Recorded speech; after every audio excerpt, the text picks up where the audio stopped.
Now getting into the roster, I'm not going to go over my roster too extensively because it's a lot of fighters, but I'm just going to show a few bigger signings that I made. There's going to be more bigger signings than what I'm showing here, but this is what I did. We got Andre Arlovsky recently.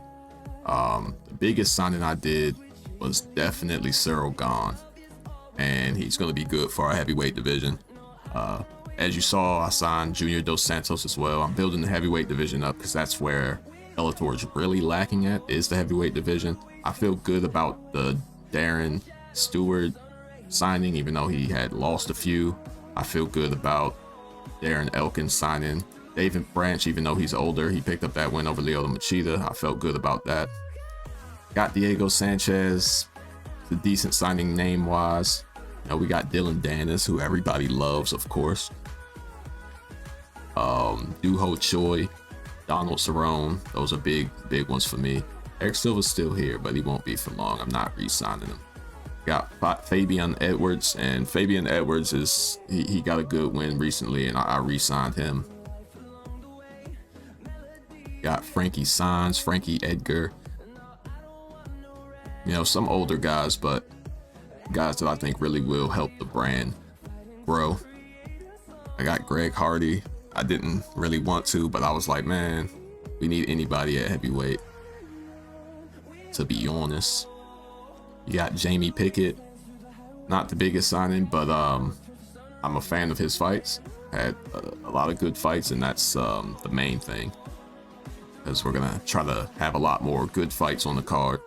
Got Joe Lozon in the name of getting good fights on the card. Got Juan Adams in the name of building the heavyweight division. Signed Kevin Lee. That's a huge signing for me. I'm a big Kevin Lee fan, and I really think he's going to help the lightweight division.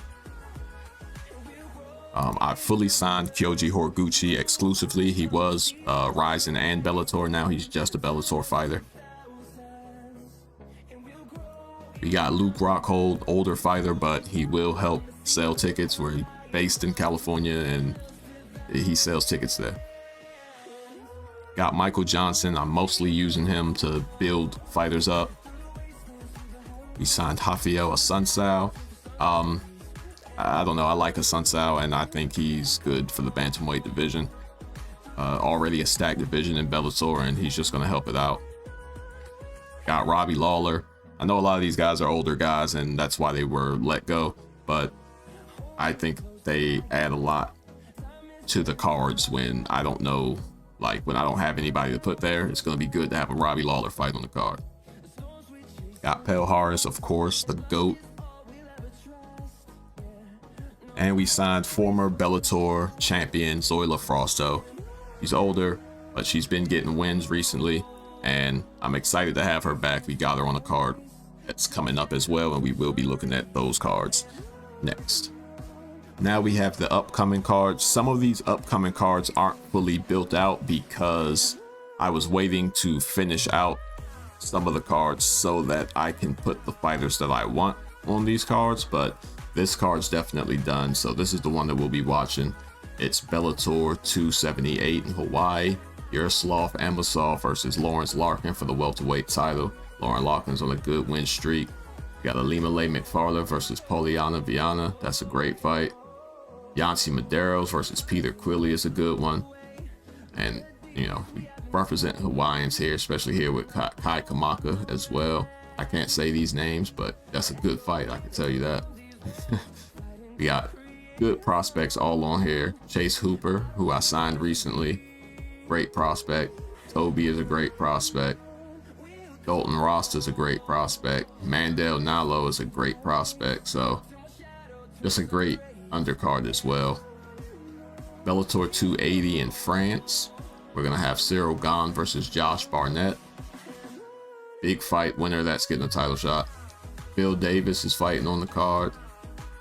They're looking toward a title shot as well, but they'll probably have to get one more win after this. Frankie Saenz making his debut. Got Weber Almeida, my favorite prospect in Bellator. He's on the undercard as well. This main event's a good fight too. CJ versus Andre. In Bellator 281 in East Asia, we got Douglas Lima versus Jalil Willis. Douglas Lima's been on a win streak again. He's going to build his way back to a title shot. We got Keno on the card. We got Yamauchi, who's one of my favorite contenders in Bellator. We got Jamie Pickett making his debut. Viviana Pereira's on the card.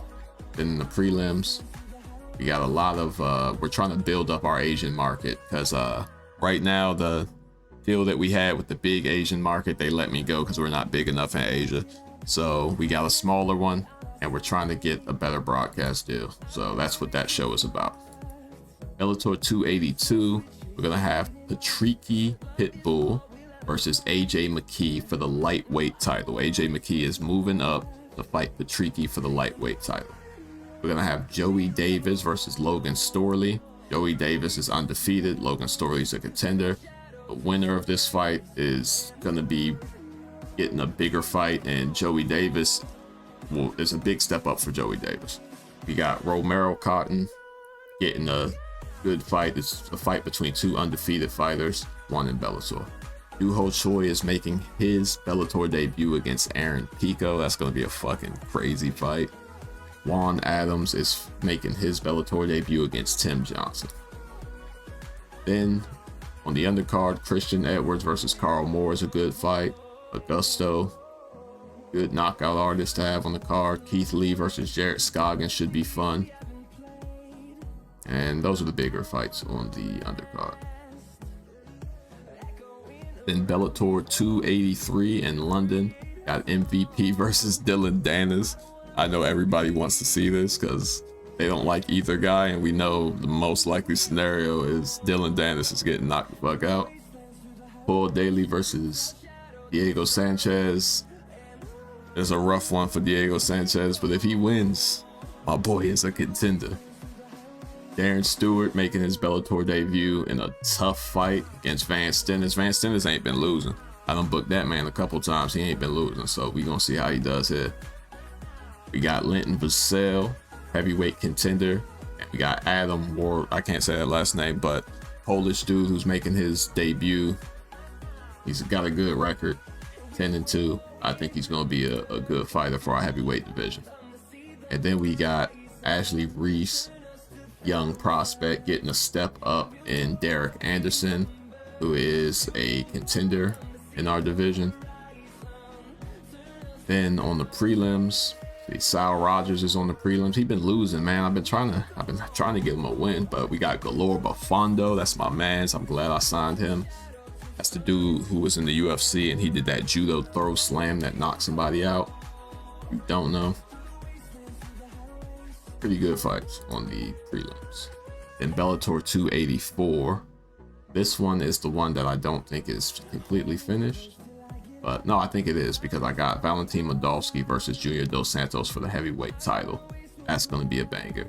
Juliana Velasquez versus Liz Carmouche for the women's flyweight title. That's going to be a banger.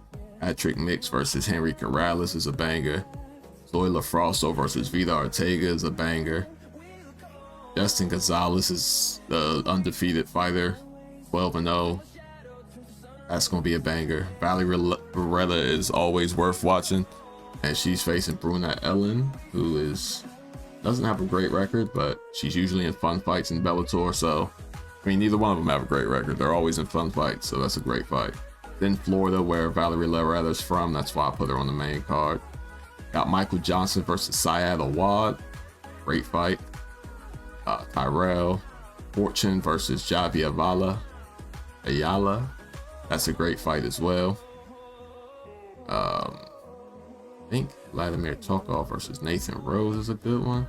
A decent fight. The whole Tokov family seem to be in Bellator, man. But that's it. That's the upcoming fights, and we're gonna see how Bellator 278 plays out.